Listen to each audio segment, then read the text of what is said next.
Today I have a small series of puzzles for you, and if you even remotely like math, I can essentially guarantee that the solution to each one will delight you.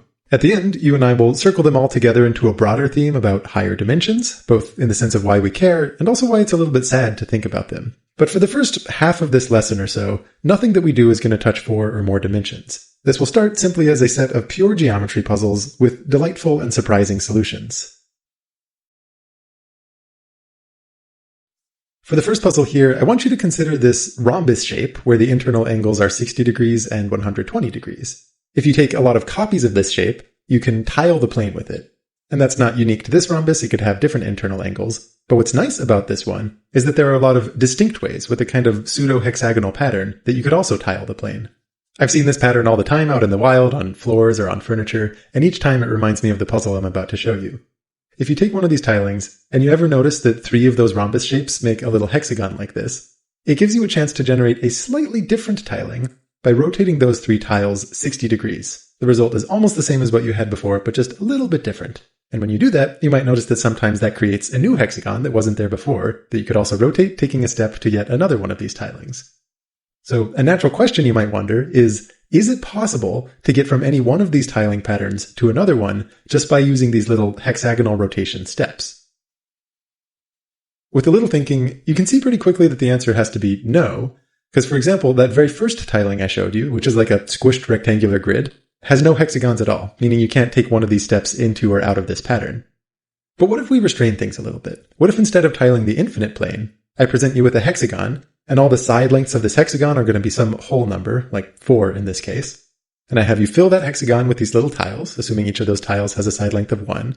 Now let me ask you, is it possible to get from any tiling of this finite hexagon to any other tiling using these moves, where every time you find a small hexagon with just 3 of those tiles, you rotate it 60 degrees? If the answer is no, you have to show 2 distinct patterns and explain why you can't get between them, and the natural follow-on question would be, how many fundamentally distinct patterns are there? If the answer is yes, you have to explain how to get from any one to another, and the natural follow-up question would be, which 2 states are the farthest apart, in that it requires the maximum number of moves to get from one to the other? And what is that number? As a function of the size of the hexagon, what is the maximum possible number of steps that it could take to get from one state to another? That's puzzle number 1, and before just giving away the answer, let me present the second puzzle for you, and maybe you can mull it over in the back of your mind. The second one is called the Tarski-Planck problem, and it has to do with a circle, say just with a radius 1, and we're going to consider strips along that circle.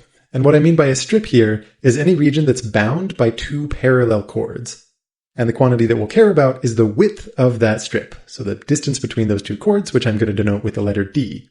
You might drop down multiple distinct strips on this circle. They could be at various different angles, kind of crisscrossing with each other. And for the question, suppose that you've dropped down enough of these strips that they completely cover the area of the circle. Every square inch of the circle has some strip covering it. Then imagine adding together the widths of all of those strips, so summing over this value D for every one of those strips. And the question is, what is the minimum possible value for this sum? So across all of the distinct ways that you could cover the circle with a bunch of strips, what's the smallest that you can make this sum? For example, a very trivial way that you could cover it is to take one really fat strip whose width is 2, the diameter of the circle. That entire strip covers the entire circle, so the sum of all of the widths would be 2. Very similarly, if you just subdivided this into a whole bunch of parallel strips, the sum of the widths is going to just be the diameter of the circle, so that is still just 2. So really the question here is, can you do better than 2, and by how much?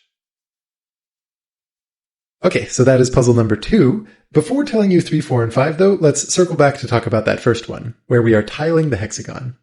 On the face of it, this is very tricky to think about, but there is a trick if you kind of squint your eyes, and if I suggestively color all of these tiles based on their orientation, where instead of thinking of this as a tiling in 2 dimensions, you can think of it as a kind of projection of a stack of cubes.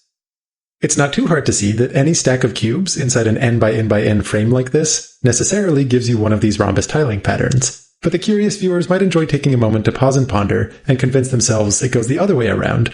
Any tiling of rhombuses necessarily has a corresponding stack of cubes.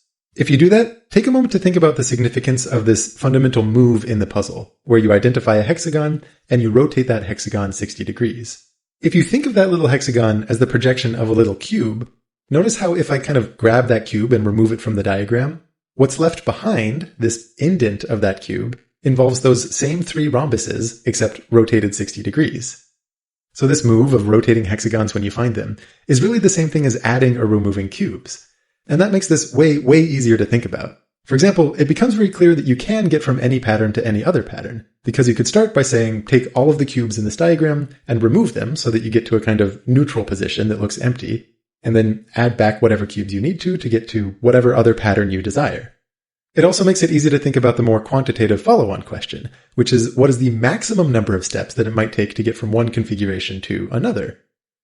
Realizing that each move corresponds to adding or removing a cube, the biggest number of steps is to go from the empty configuration to the full configuration, and that requires n cubed different steps. What I like about this is that we have this purely 2-dimensional question, and a very nice insight came from thinking as 3-dimensional creatures. But the fact that the numerical answer to this question has that little cube in it is an indication that the 3-dimensionality really is baked into the puzzle itself. It's not coming from some bias that we have as 3-dimensional creatures. With this idea of stepping into a higher dimension in mind, now take another look at that second puzzle that we have, covering the unit disk with a bunch of strips. If you do pause and you take a moment trying to think about this puzzle, and you explore alternate strategies to the parallel strips, what you might find is that it's very hard to find anything that gets even close to 2, much less lower than it. So you might suspect the parallel strips are the best that you can do, that 2 is the minimum possible value for the sum. But how would you prove something like that? When you're in this vast space of all possible coverings, how could you prove that there's not some extra clever strategy that you're just missing?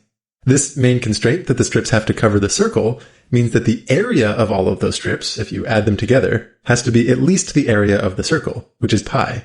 So that's something to work with, but it's a little bit awkward, because you can't directly relate the area of the strip to its width without knowing where on the circle it sits. A strip with a given width would have a bigger area near the center than if it was close to the edge. What would be really helpful is if the area of that strip was simply proportional to its width, because in that case you could directly relate the sum of all of the areas to the sum of all of the widths.